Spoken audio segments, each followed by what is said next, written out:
ഞാൻ പറഞ്ഞ കാര്യങ്ങൾ ഒന്നും തന്നെ 3 വിഷയങ്ങൾ. 1 ഇസ്തിഗാസക്ക് തെളിവാണെന്ന് പറയണം. 2 ന്യൂനതയുണ്ടെന്ന് ഞാൻ പറഞ്ഞു. ഞാൻ പറയുന്നു ഇപ്പോഴും ന്യൂനതയുണ്ട്.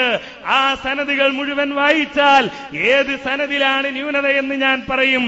3-മത്തേത് അതിന്റെ മത്നുകൾ വായിക്കണം. അതും ഇവിടെ വായിച്ചിട്ടില്ല. 1-മത് ഇസ്തിഗാസക്ക് തെളിവാണെന്ന് ഈ തർക്കത്തിലിരിക്കുന്ന പ്രാർത്ഥനയ്ക്ക് തെളിവാണെന്ന് പറഞ്ഞാലേ മറ്റ് 2 പറയേണ്ട ബാധ്യത തന്നെ ഞങ്ങൾക്കുള്ളൂ. അത് നിങ്ങൾക്ക് തെളിയിക്കാൻ കഴിഞ്ഞിട്ടില്ല. പ്രാർത്ഥനയുടെ നിർവചനത്തിനാണല്ലോ തർക്കം.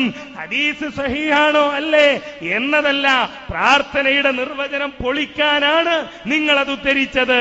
അത് പൊളിക്കാൻ നിങ്ങൾക്ക് കഴിഞ്ഞിട്ടില്ല. ഞങ്ങൾ പറഞ്ഞ നിർവചനം ഇപ്പോഴും ഒരു അഹ്സനിക്കും തകർക്കാൻ കഴിയാത്ത ചെങ്കോട്ടയായി നിലനിൽക്കുന്നു എന്ന് ഈ സമൂഹം മനസ്സിലാക്കും.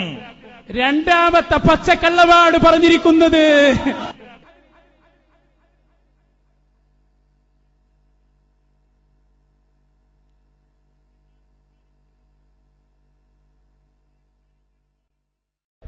ഇവിടെ വായിച്ച കിതാബുകളിൽ വല്ല സംശയങ്ങളുമുണ്ടെങ്കിൽ, വീണ്ടും അത് വായിക്കേണ്ട ആവശ്യവുമുണ്ടെങ്കിൽ സദസ്സ് നിശബ്ദമാവണം. സ്റ്റേജും സദസ്സും നിശബ്ദമാവണം. വായിച്ച കിതാബുകളിൽ വല്ല അബദ്ധങ്ങളുമുണ്ടെങ്കിൽ, അല്ലെങ്കിൽ മറ്റ് വീണ്ടും വായിക്കാൻ ആവശ്യപ്പെടുക പോലെയുള്ള ആവശ്യങ്ങളുണ്ടെങ്കിൽ മധ്യസ്ഥന്മാരോട് പറഞ്ഞാൽ തീർച്ചയായും അത് വായിക്കാനുള്ള അവസരമുണ്ടാക്കുന്നതാണ്.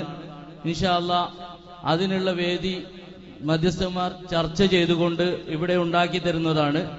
ഹനീഫ മൗലവി വായിക്കുന്ന കാര്യങ്ങളെക്കുറിച്ച് ഉച്ചയ്ക്ക് ശേഷം വായിക്കാമെന്ന് പറഞ്ഞതുകൊണ്ട് എഴുതിയ കരാറിന്റെ സമയം അദ്ദേഹം പറഞ്ഞു ഇൻഷാ അല്ലാഹ് കരാർ അനുസരിച്ച് അടുത്ത പരിപാടി ആരംഭിക്കുന്നത് അത് വായിച്ച് ക്ലിയർ ചെയ്തതിന് ശേഷമായിരിക്കും. ഇപ്പോ ഇവിടെ ഉദ്ധരിച്ച ചോദിച്ച സംശയം വായിച്ച് തീരുമാനിച്ച് തീർച്ചപ്പെടുത്തിയതിനു ശേഷമാണ് ഉച്ചയ്ക്ക് ശേഷമുള്ള അടുത്ത സെഷൻ ആരംഭിക്കുന്നത്.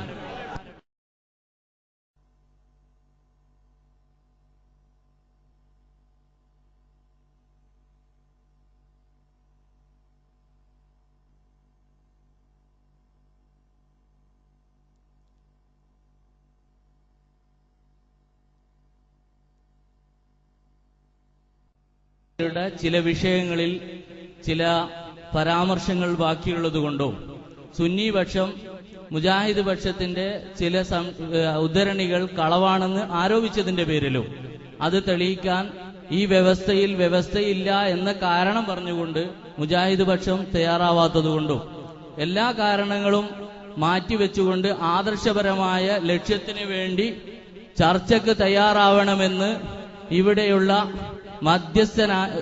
മുഹമ്മദ് രാമന്തളി എന്ന മധ്യസ്ഥൻ ആവശ്യപ്പെട്ടപ്പോ മറുവിഭാഗം തയ്യാറാവാതെ വരികയും ചെയ്തതിന്റെ അടിസ്ഥാനത്തിൽ മധ്യസ്ഥന്മാർ ചർച്ച ചെയ്യുകയും ഈ കിതാബ് ചർച്ച ചെയ്യാനും കളവ് പറഞ്ഞു എന്ന് പറഞ്ഞ കിതാബ് ചർച്ച ചെയ്യാൻ തയ്യാറില്ലാത്തതിന്റെ അടിസ്ഥാനത്തിലും ഈ പരിപാടി നിർത്തിവെക്കാൻ മധ്യസ്ഥന്മാർ തീരുമാനിച്ച കാര്യം അറിയിക്കുന്നു.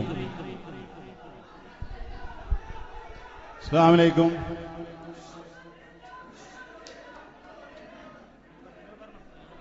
ബഹുമാന്യരെ, ഇവിടെ പ്രതിപാദിച്ച വിഷയത്തിൽ 6 ചോദ്യങ്ങൾ ചോദിക്കുവാനും അതിന് മറുപടി പറയുവാനുമാണ് അവസരമെന്ന് മധ്യസ്ഥന്മാർ മുൻകൂട്ടി തയ്യാറാക്കിയതാണ്.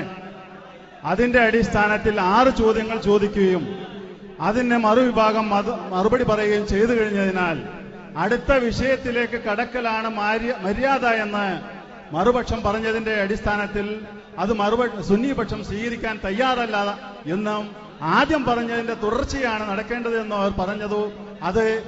അതല്ല വേണ്ടത്, കരാർ പ്രകാരം പരിപാടി മുന്നോട്ട് പോവുകയാണ് വേണ്ടത് എന്ന് മുജാഹിദ് പക്ഷം പറയുകയും ചെയ്യുന്നു. ഇതിന്റെ അടിസ്ഥാനത്തിൽ ഇത് തുടർന്നു പോകുവാൻ 2 കൂട്ടരും ആ കരാറിൽ നിന്ന് വ്യത്യസ്തമായി പോകുവാൻ ആ കരാർ പ്രകാരം പോകണമെന്നുള്ള ഒരു നിർബന്ധത മധ്യസ്ഥന്മാർക്കുള്ളതുകൊണ്ട് ഞങ്ങൾ പരിപാടി